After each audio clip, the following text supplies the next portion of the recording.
আসসালামু আলাইকুম রহমতুল্লাহি ওয়া বারাকাতুহু। আউযু বিল্লাহি মিনাশ শাইতানির রাজিম।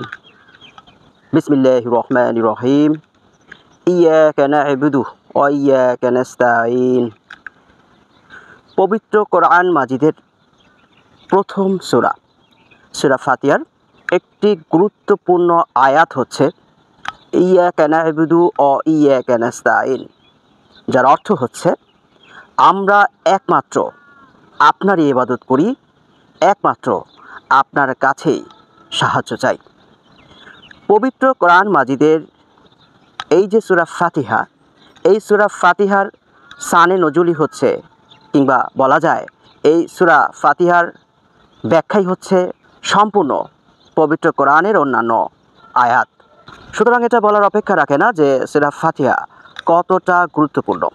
এই জন্য সূরা ফাতিহাকে উম্মুল কোরআন বলে বলা হয়ে থাকে, অর্থাৎ কোরআনের মা। তো সূরা ফাতিহার এই আয়াতে মহান আল্লাহ সুবহানাহু ওয়া তাআলা কী বলছেন? এখানে আল্লাহ সুবহানাহু ওয়া তাআলা তার তাওহীদে উলুহিয়ার কথা বলছেন এবং এই সূরা ফাতিহাকে নামাজের জন্য ওয়াজিব করে দিয়েছেন। অর্থাৎ কোনো ব্যক্তি যদি নামাজে সূরা ফাতিহা পাঠ না করেন তাহলে তার নামাজ হবে না। এই সূরার দ্বারা, সূরা ফাতিহার এই আয়াত দ্বারা মহান আল্লাহ সুবহানাহু ওয়া তাআলা পৃথিবীর প্রত্যেকটি মুসল্লির মুখ থেকে তার তাওহীদে উলুহিয়াতের সাক্ষ্য দেওয়াচ্ছেন। কিন্তু অধিকাংশ ক্ষেত্রে আমরা কোরআনের এই আয়াতের তাৎপর্য, অর্থ অনুধাবন করতে ব্যর্থ হয়, পথভ্রষ্ট হয়ে যাচ্ছি এবং আল্লাহ সুবহানাহু ওয়া তাআলার উলুহিয়াত সম্পর্কে সঠিক জ্ঞান না থাকার কারণে সর্বদা শিরকের ধোঁকায় নিমজ্জিত হচ্ছি।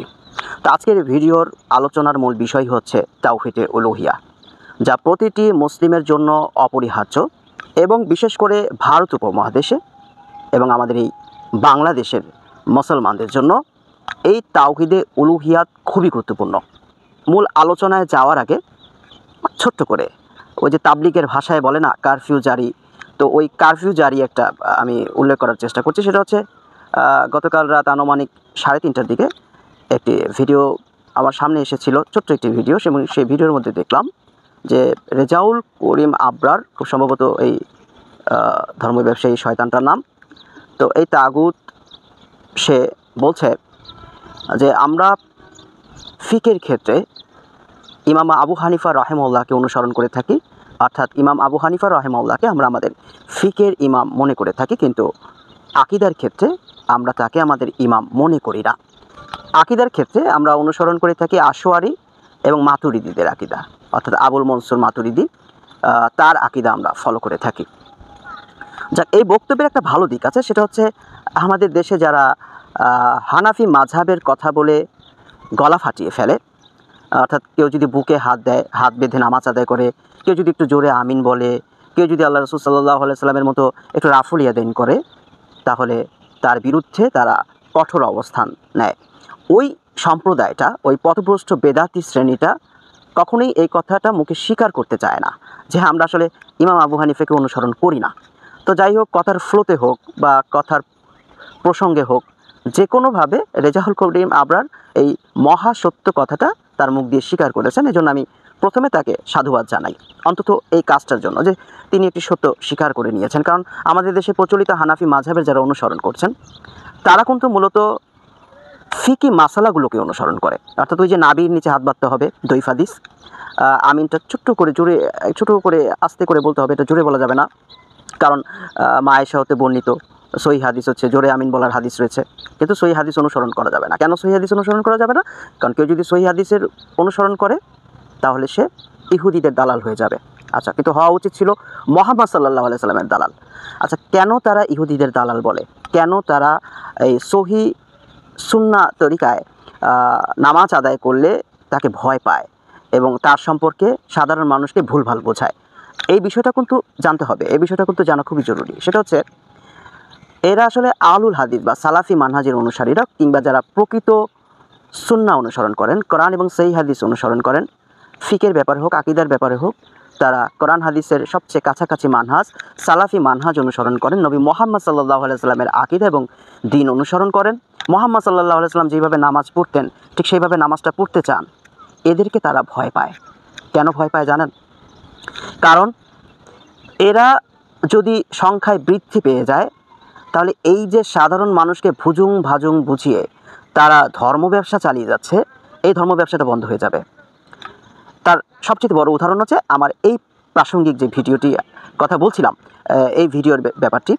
এই যে সে বলল না যে ইমাম আবু হানিফাকে আমরা আকিদার ইমাম মনে করি না, আমরা ফিকের ইমাম মনে করি। আচ্ছা, আকিদার বেদাত হচ্ছে শিরক, এবং কোনো ব্যক্তি যদি শিরক করে তাহলে তার সমস্ত কর্ম নিষ্ফল হয়ে যায়। পবিত্র কোরআনে সূরা জুমারের 65 নম্বর আয়াতে মহান আল্লাহ সুবহানাহু ওয়া তাআলা এই কথাই বলেছেন, এবং সূরা নিসার 48 নম্বর আয়াতে আল্লাহ বলে দিয়েছেন যে কোনো ব্যক্তি যদি শিরক করে তাহলে তার গুনাহ আমি ক্ষমা করব না। অন্য যে কোনো গুনাহ হয়তো আমি ক্ষমা করে দিতে পারি, কিন্তু শিরক করলে সেটা সলিড তওবা ছাড়া এটা ক্ষমা হয় না। আল্লাহ নিজ থেকে এটা কখনো ক্ষমা করেন না।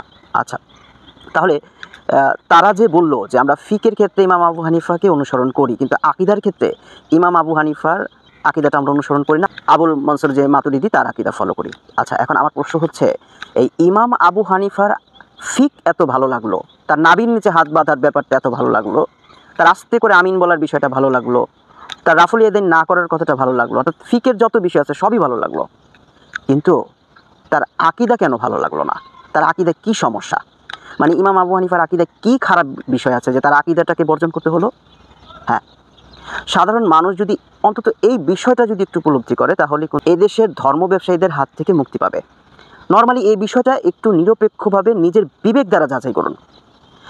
এবার আমি উত্তরটা দিচ্ছি, সেটা হচ্ছে ইমাম আবু হানিফার আকিদার সমস্যাটা হচ্ছে এই যে রেজাউল করিম আবরার যে এতক্ষণ যে বক্তব্যগুলো দিচ্ছে, বা সে যেই তরিকা ফলো করে, সেটা হচ্ছে সে এই দেশের চরমোনাই নামক একটা তথাকথিত হক্কানি পীরের মুরিদ, এবং সে সেই হক্কানি পীরের দিকে মানুষদেরকে আহ্বান করে। এখন এই চরমোনাইয়ের কিতাবের মধ্যে তাদের যে পূর্বপুরুষরা, বর্তমান পীর তাদের পূর্বপুরুষরা যে কিতাবগুলো লিখে গেছে, অর্থাৎ তারা যে কিতাবগুলো ফলো করে থাকে, সেই কিতাবগুলোর মধ্যে অন্যতম দুটি কিতাব হচ্ছে আশেক মাসুক ভেদে মারেফত। তো ওই কিতাবগুলোতে যে আকিদার কথা তার পূর্বপুরুষরা লিখে গেছে, সেই আকিদাগুলো ইমাম আবু হানিফা রাহিমাহুল্লাহর আকিদার সাথে সাংঘর্ষিক। যেমন ইমাম আবু হানিফা রাহিমাহুল্লাহর এই যে তারা যে ফিক ফলো করে, ফিকি মাসালা ফলো করে, আপনি সারা পৃথিবী তন্ন তন্ন করে ফেলেন, ইমাম আবু হানিফার স্বহস্তে লেখা কোনো ফিকের কিতাব পাবেন না, কিন্তু আপনি তার স্বহস্তে লেখা আকিদার কিতাব পাবেন, ফিকুল আকবর, তার নিজের লেখা গ্রন্থ। এখন কেন এটাও বলি, এটাও জানা থাকা দরকার, কারণ ইমাম আবু হানিফা রাহিমাহুল্লাহ জানতেন যে আমি যদি আকিদার মধ্যে বেদাত পোষণ করি তাহলে আমার সমস্ত কর্ম নিষ্ফল হবে, আমার সমস্ত ইবাদত বাতিল।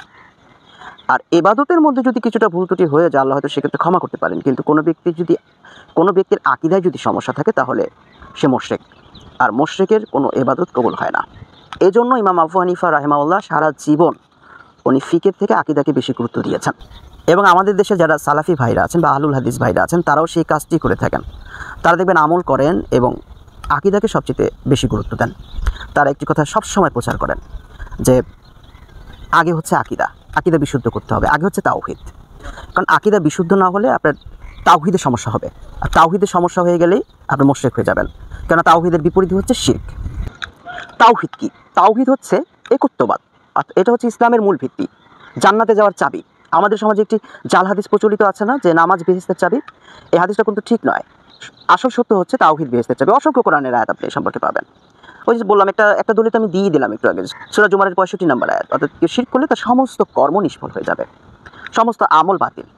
এরকম সূরা জুমারের আরও অসংখ্য আয়াতে পাবেন, সূরা তাওবার মধ্যে পাবেন, আরও অসংখ্য কোরআনের আয়াতগুলোর মধ্যে পাবেন যে মূল হচ্ছে তাওহীদ। তাওহীদই হচ্ছে ইসলামের মূল ভিত্তি, এবং তাওহীদই হচ্ছে বেহেশতে যাওয়ার চাবি। এবং সলাত বা অন্যান্য যে ইবাদতগুলো আছে সেগুলো হচ্ছে সেই চাবির দাঁত। হাদিসে আছে যে সলাত বা সাওম বা অন্যান্য যে ভালো কাজগুলো আছে, জান্নাতে যাওয়ার যে চাবি তাওহীদ, সেই চাবির দাঁত হচ্ছে সেই আমলগুলো। সেই হিসেবে নামাজ হচ্ছে বা সলাত হচ্ছে জান্নাতে যাওয়ার চাবির একটি দাঁত। সলাতের অবশ্যই গুরুত্ব রয়েছে, সেটা ভিন্ন আলোচনা। তাওহীদটাকে কেন আমাদের দেশে যারা পীরপন্থী, যারা কবর পূজারী, যারা মাজার পূজারী, তারা একটা জিনিস লক্ষ্য করেছেন, মানে প্রত্যেকটা মুসলিমের জন্য তাওহীদে উলুহিয়া যে কী পরিমাণ গুরুত্বপূর্ণ, এটা আপনি চিন্তাও করতে পারবেন না, তাওহীদে উলুহিয়া কতটা গুরুত্বপূর্ণ। অথচ এরা কখনো তাওহীদে উলুহিয়ার বিষয়ে আলোচনা করে না। এর কারণটা কি? এর কারণ হচ্ছে তারা মনে প্রাণে চায় এদেশের মানুষকে তাওহীদে উলুহিয়া সম্পর্কে জানতে না দিতে। কারণ যেদিন থেকে এদেশের মানুষ তাওহীদে উলুহিয়া বুঝে ফেলবে, সেদিন থেকে তাদের ব্যবসা বন্ধ হয়ে যাবে। সেটা কীরকম তাওহীদে উলুহিয়া বিষয়টি আমি ব্যাখ্যা করছি, তাহলেই আপনারা বিষয়টি সম্পূর্ণ বুঝে ফেলবেন। তাওহীদে উলুহিয়া হচ্ছে ইবাদতের ক্ষেত্রে আল্লাহ সুবহানাহু ওয়া তাআলার একত্ববাদ, অর্থাৎ আমরা একমাত্র ওই যে আলোচনার শুরুতে একটা আয়াত পড়েছিলাম সূরা ফাতিহার, ইয়াকা না'বুদু ওয়া ইয়াকা নাস্তাইন, অর্থাৎ আমরা একমাত্র আপনার কাছে সাহায্য চাই এবং আপনার ইবাদত করি। এটাই হচ্ছে তাওহীদে উলুহিয়া। এবং বান্দা যে আল্লাহর ইবাদত করবে, এই ইবাদত করার মাঝখানে কোনো মাধ্যম লাগবে না। যেমন আমরা আল্লাহর কাছে যখন চাবো কোনো কিছু চাবো, যে আমরা তো গুনাহগার, আমরা তো পাপিষ্ঠ, এখন আমরা যখন আল্লাহর কাছে কোনো কিছু মানে চাইবো, তখন তো আল্লাহ আমাদের কথা কবুল করবে না। এই জন্য কোনো এক আল্লাহর অলি, কোনো এক বুজুর্গ ব্যক্তির মাধ্যমে আল্লাহর কাছে আমাদের চাইতে হবে। এই কথাগুলো আপনারা শুনেছেন না এর আগে? কাদের কাছ থেকে শুনেছেন? আমাদের দেশের মাজার পূজারী পীরপন্থীদের কাছ থেকে শুনেছেন। এই যে মাঝখানের যে কথাটা, এই যে মাঝখানের যে মিডিয়া, মুহাম্মদ সাল্লাল্লাহু আলাইহি সাল্লাম পৃথিবীতে আসছিলেন এই মিডিয়াকে সরিয়ে দিতে। এখন তাওহীদে উলুহিয়া যদি কেউ বুঝে ফেলে, তাহলে সে এটা বুঝে ফেলবে যে আল্লাহর কাছে কোনো কিছু চাইতে মাঝখানে মাধ্যমের প্রয়োজন হয় না।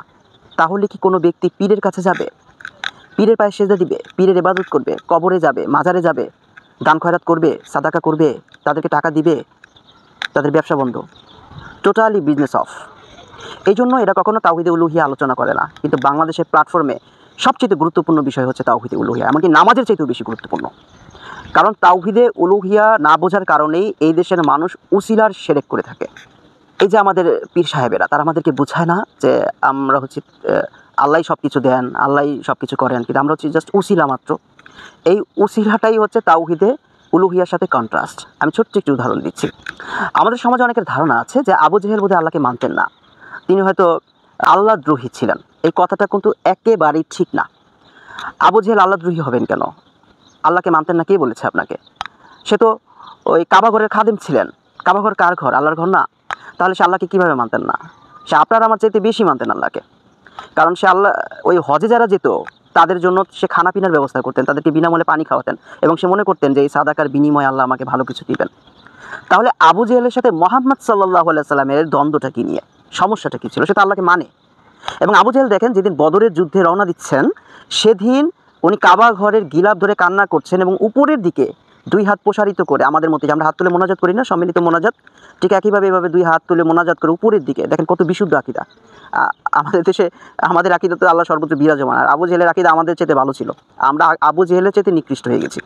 তো তার কত বিশুদ্ধ আকীদা, সে উপরের দিকে হাত তুলে বলছে যে আল্লাহ, আমাদের দুই দলের মাঝখানে যারা হকের কাছাকাছি, সবচেয়ে হকের কাছাকাছি, তাদেরকে আপনি সাহায্য করেন, তাদেরকে বিজয় এনে দেন।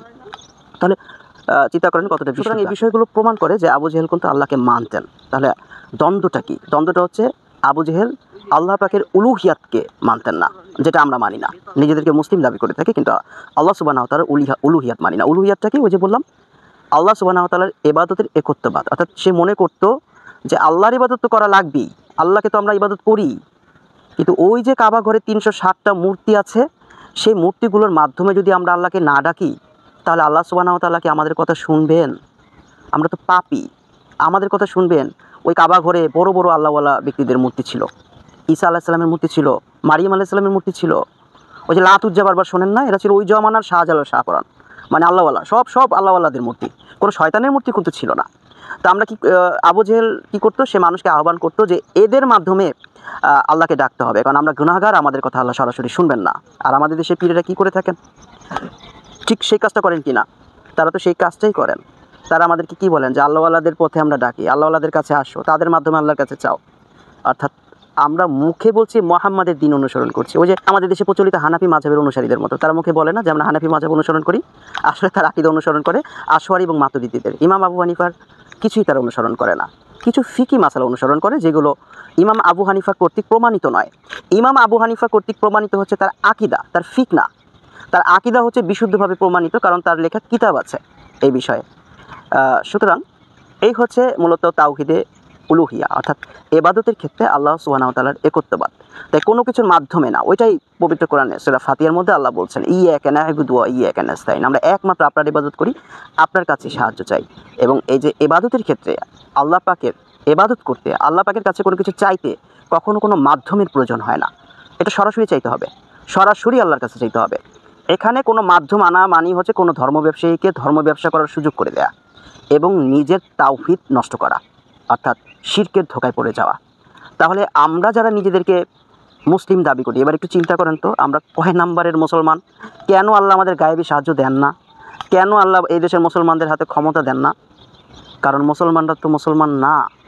এজন্যই আল্লাহ পবিত্র কোরআনে বলছে, ইয়া আইয়ুহাল্লাযীনা আমানু, হে মুমিনগণেরা, মুসলমান না হয়ে কবরে এসো না। তা আমরা মূলত হচ্ছে মুমিন, আমরা ঈমান এনেছি, কিন্তু আমাদেরকে মুসলিম হতে হলে তাওহীদের বিশুদ্ধ জ্ঞান অর্জন করতে হবে, তাওহীদের রুবুবিয়া বুঝতে হবে, তাওহীদে উলুহিয়া বুঝতে হবে, তাওহীদে আসমাউ সিফাত এই বিষয়গুলো বুঝতে হবে।